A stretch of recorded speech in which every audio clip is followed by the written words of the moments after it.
hukum asal zakat itu diambil dari orang-orang kaya di daerah tersebut dan didistribusikan kepada orang-orang miskin di daerah itu juga. Itu hukum asalnya. Itu hukum asalnya. Kenapa? Supaya ada ikatan, ya, hubungan yang baik antara orang kaya dengan orang miskin. Tapi jika tidak memungkinkan, misalnya orang-orang Islam di Korea mengeluarkan zakat, kemudian orang-orang miskinnya nggak ada di sini, kan begitu ya. Adanya di Indonesia, ya kita kirim saja ke Indonesia senilai itu. Apakah harus ada ambil zakat, ada panitia membagikan zakat? Idealnya memang seperti itu, istimewanya seperti itu.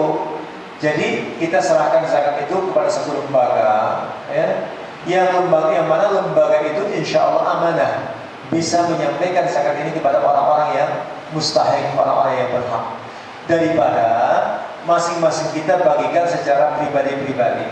Kenapa? Yang dikhawatirkan terjadi penumpukan nanti.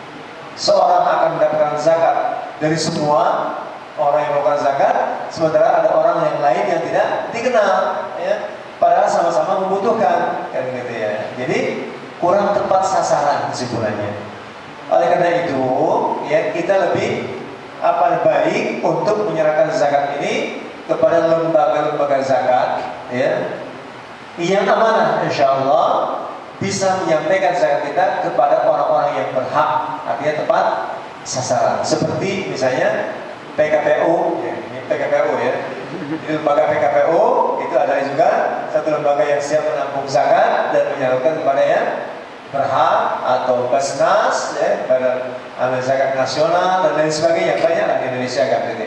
Daripada kita bingung di sini cari orang miskin di mana di daerah kita di Korea, gitu kan. Atau mau dititipkan di mana? Pemerintah juga boleh, nanti pemerintah yang menyalurkan ke lembaga-lembaga di Indonesia. Jadi seperti itu. Oke. Hukum, kalau kita lihat hadisnya itu jelas ya, so'an min tamrin, satu sok daripada tamar atau gandum, gitu. Nah kemudian ya kita kiaskan, karena zakat fitrah itu adalah pakai tamar atau gandum, karena tamar dan gandum adalah makanan pokok, maka di Indonesia zakatnya menggunakan makanan pokoknya itu beras. Dan di sini bapak-bapak juga makan beras kan, gitu ya, maka zakatnya pakai beras. Tetapi ada hadis yang lain yang disampaikan oleh Rasulullah SAW yang bunyinya ughnuhum 'anil talabi hadzal yaum. Jadi walaupun ada nas seperti itu, tapi ada hadis lain yang Rasulullah bersabda, penuhi kebutuhan mereka pada hari ini supaya mereka tidak keliling kampung meminta-minta. Nah, jadi zakat fitrah ini target yang harus dicapainya adalah memenuhi kebutuhan fakir miskin supaya tidak keliling kampung minta-minta. Kalau hadis ini yang kita pegang, kita pun bisa menghitung bahwa kebutuhan orang-orang itu baik kaya atau miskin sama kan? Ya. Orang fakir miskin tidak mungkin hanya makan nasi, ya, apalagi makan beras kan, tidak mungkin kan? Ya, tidak mungkin makan nasi saja. Tapi perlu juga lauk-lauknya, perlu juga minum tehnya, minum kopinya, kan gitu ya, buah-buahannya, panen raya itu, ya kan? Maka daripada diberi zakat berupa beras, kemudian berasnya dijual untuk beli minyak, untuk beli gula, untuk beli daging, beli telur dan sebagainya, kasihkan uangnya saja, kan begitu ya. Sehingga dengan uang yang diberikan kepadanya, kemudian bisa memenuhi kebutuhannya yang bermacam-macam. Ada beras, gula, garam, daging, dan lain sebagainya, kan seperti itu. Dan itu adalah madhab Hanafi. Kalau madhab Syafi'i, madhab Hambali, madhab Maliki memang harus pakai bahan pokok itu tadi. Hanya madhab Hanafi yang lebih fleksibel ya. Madhab Hanafi ini fleksibel. Kenapa? Mereka selalu mengedepankan al-umur bimaqasidiha. Jadi perintah-perintah itu adalah tergantung maksud yang dicanangkan, tujuannya apa. Nah, karena zakat fitrah maksudnya adalah untuk kebutuhan fakir miskin, dan kebutuhan fakir miskin ada bermacam ragam, maka bisa diberikan dalam bentuk uang. Nah, itu adalah mazhab Hanafi.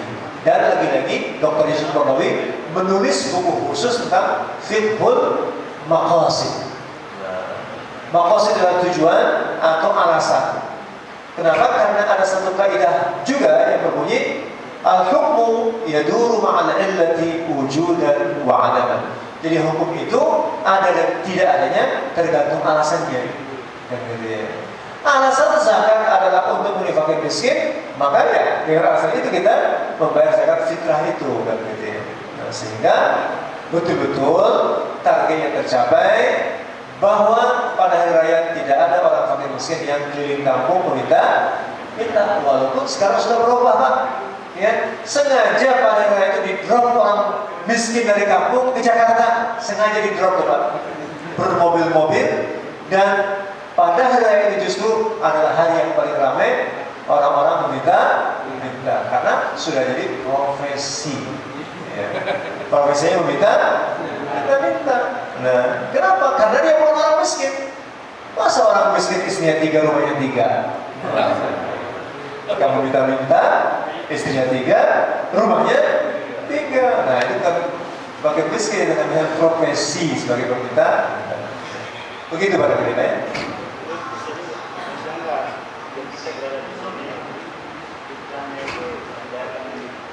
Nggak bisa, karena nilai yang Bapak makan adalah nilai di Korea, kan gitu. Boleh nilainya 8.000 won dikirimkan ke sana dan dikeluarkan di sana, boleh. Tapi nilainya 8.000 won, Pak ya. 8.000 won, ya, seperti itu. Jadi misalnya 8.000 ya. Jangan dari 64 lah. Ya, tidak masalah. Berarti 8.000 kali 8, ya berarti 64.000 di sana untuk bapaknya. Tapi untuk anak bapak boleh lah kursnya kurs sana, kan gitu ya. Boleh. Nah, karena bapak makanya di sini kan senilai seperti itu, maka yang dikeluarkan adalah nilai sebesar itu. Ada menjawab zakat fitrah untuk istri, zakat untuk anak, maka dengan nilai yang di sana seperti itu.